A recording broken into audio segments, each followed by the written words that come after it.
Hi there, I'm going to do one of my classic reviews where I pick on my all-time favourite movies, give it a rewatch and then come review it. And in this video I'm talking about Aguirre, The Wrath of God, which is a 1972 film by Werner Herzog and one of the real minimalist masterpieces of the era. Aguirre, Wrath of God is a really strange film and a really influential film. In a way, it's a film which kind of led to Werner Herzog going on to bigger and greater things, and it's a film which inspired so many other films. Films like Apocalypse Now, for example, are greatly indebted to what Aguirre, Wrath of God was trying to do. So this is a film about a journey. It's about characters going from A to B and learning about the world and themselves in a weird way. It's a film which is about madness. It's about someone going mad with power and about that thirst. It follows a bunch of conquistadors who are searching for El Dorado and travel down the Amazon River, and throughout their journey they experience a whole lot of hardship and along the way abandon Spain and try to set up their own little empire. And it's a whole mess of power play and Machiavellian sneakiness and also a descent into just despairing madness. It's a film with no fixed kind of style. It kind of just alternates in this very raw documentary style handheld footage. It's a film where war drips on the lens and where the camera crew are going through the same sort of journey as the characters and just travel through a jungle like a literal rainforest. The scenery here is full of splendour, it's fantastic, but what's really important is the characters don't really notice that. The characters are just kind of intent on getting to El Dorado, and their challenge is difficult. They have to get through all this rainforest which they aren't accustomed to. They brought horses who also can't struggle within the climate, and they just end up suffering very, very badly trying to even get anywhere in this film. The characters here are deeply, deeply flawed people. They are mad, they are power hungry, they are kind of all weirdly obsessed with El Dorado. To everyone, El Dorado is kind of a different dream. To some it's wealth, to some it's freedom, to some it's bringing religion. There's a whole key thing here which is to do with the power of Christianity and bringing people to God and trying to convert the heathens or the savages or whatever they may have archaically called the tribesmen in the Amazon. And they attempt to convert these people and they attempt to go down the river to find them. And I think it's very fascinating to see how that plays out, because in a way God does not help them. God leaves these characters to suffer on this little raft that they've built, and God leaves them to their own ways.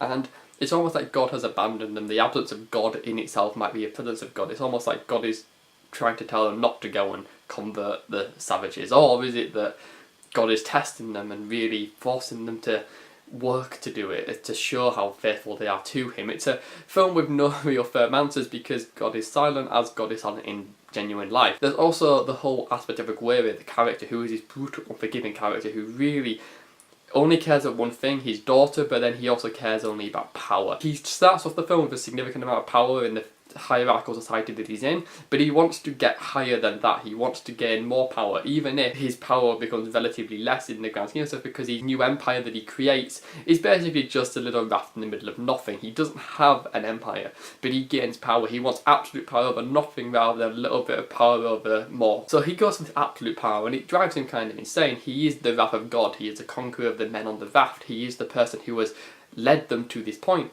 But is he ever really there? Is he what he wants to be, and has he reached it? And the only thing he really seems to care about is his daughter, and he has this moment with a sloth which he carefully and delicately holds as he shows the sloth to his daughter, and that's kind of the only moment in the film where he's genuinely nice. Otherwise, the character is just not there. He's kind of just this weirdly walking figure who occupies this space where everyone else is dying. The film basically gets to a point where he's just on this raft and the whole crew are just journeying on forward because they can't go back, because the current is taking them away and they can't go back, and they are compelled to finish this journey, and Aguirre will have nothing of it. He has to get to El Dorado. He's either going to get to El Dorado or he's going to become mad, and he will become one of those things, and he has to get there, and the journey becomes an obsession to him and he becomes insane. And it's one of those films which is just this descent into insanity, which is completely naturalistic and weird. It's a film that is shot with a way which just feels like you're there on the raft with these characters who are all kind of insane. Aguirre, The Wrath of God isn't this incredibly complicated film. It's very minimalist. It has plenty of moments where there is no dialogue, and the often film contains no talking. It contains people just speaking to each other, it contains weird images, it contains illusions, it contains all sorts of things, but it isn't a particularly complex film with plenty of stuff happening. It's very, very stripped back and bare and minimal, because it is just a journey, it's just people going from one place to another. But what really matters is not necessarily the journey, it's the fact that that journey will transform those people, it's the fact that they will change, it's the fact that they will lose their mind and their soul going on this incredibly dangerous mission. There's so many moments here which are just brutal and simplistic. There's a moment of just bodies on a raft and a monk just stood in the river just mourning them. It's just filled with things which are half-formed, ideas of burning villages filled with bones and bodies. It's filled with these things which are never quite answered. It's just a completely mysterious, implicit journey to a place that has no ending.